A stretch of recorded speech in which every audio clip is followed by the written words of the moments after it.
D'apparence sereine, Polycarpe Atangana est pourtant préoccupé. Le journaliste, spécialiste des droits de l'homme, vient de mettre à nu un réseau de médecins spécialisés dans l'avortement illégal. Le réseau est constitué de 5 membres clairement identifiés et dont le cerveau est un jeune apprenant dont nous taisons le nom, inscrit en 5e année, filière gynécologie, à l'Institut supérieur de technologie médicale de Colondom à Yaoundé.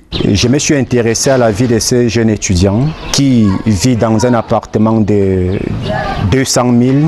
Il a une grosse voiture, il a une ménagère. Alors, lorsque je m'avance plus près dans son intimité, je découvre donc qu'il fait dans les avortements illégaux et le trafic des fœtus. D'ailleurs, il n'est pas le seul médecin qui fait ce genre de pratique.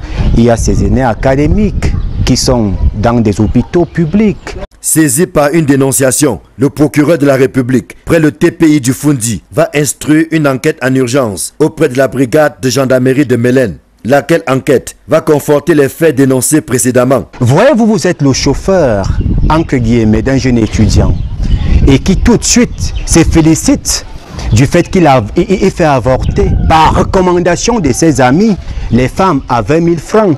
Avant-hier, il a fait un avortement, ça lui a donné 40 000. Hier, il a fait un autre, ça lui a donné 40 000. C'est un sentiment de frustration.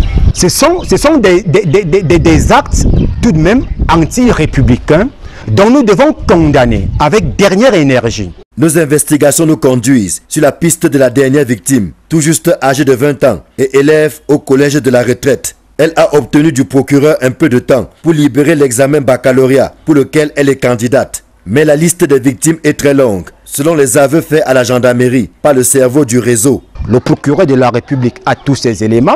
Lorsque je me rends compte qu'au bout de 5 ans, ce monsieur, ce jeune étudiant, a tué pratiquement 300 enfants, délibérément, volontairement, pour des motifs de cupidité. Je crois que les 20 patientes qui ont perdu de la vie lors de ces malheureuses expériences, la justice leur sera rendue en leur mémoire et en la mémoire de leur famille. Ces médecins d'un autre genre ont rendu célèbre un médicament qu'ils prescrivent pêle-mêle aux jeunes filles, pour la plupart des élèves, dont l'âge varie entre 15 et 20 ans. Et c'est dans la rue que le fameux médicament, dont nous nous gardons de publier le nom, a le vent en poupe, notamment auprès des vendeurs du poteau.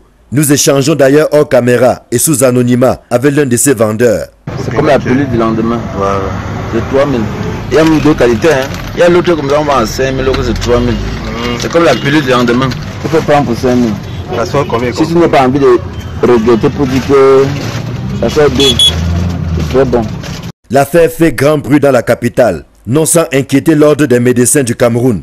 Joint au téléphone, son président, le docteur Guy Sandjong, a indiqué que ses équipes vont se saisir de ce dossier afin de mener à leur tour une enquête approfondie, socle sur lequel reposera leur position sur la question, le moment venu.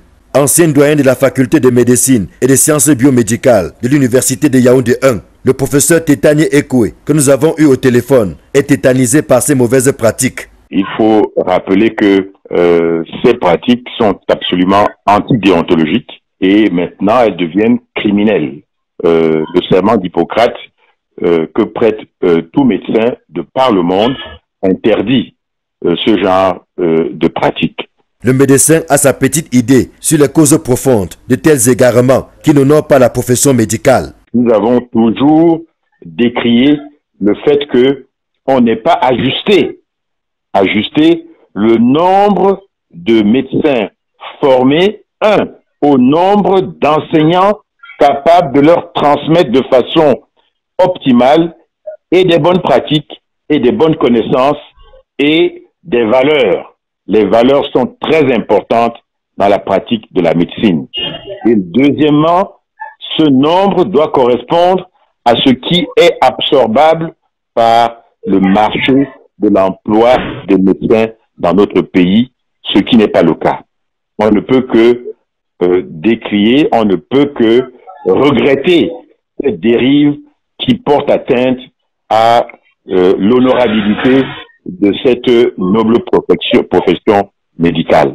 Selon le Code pénal camerounais, en son article 337, alinéa 1, l'avortement ou interruption volontaire de grossesse constitue un délit, aussi bien pour la femme qui le pratique ou qui y consent que le professionnel de la santé qui s'y adonne.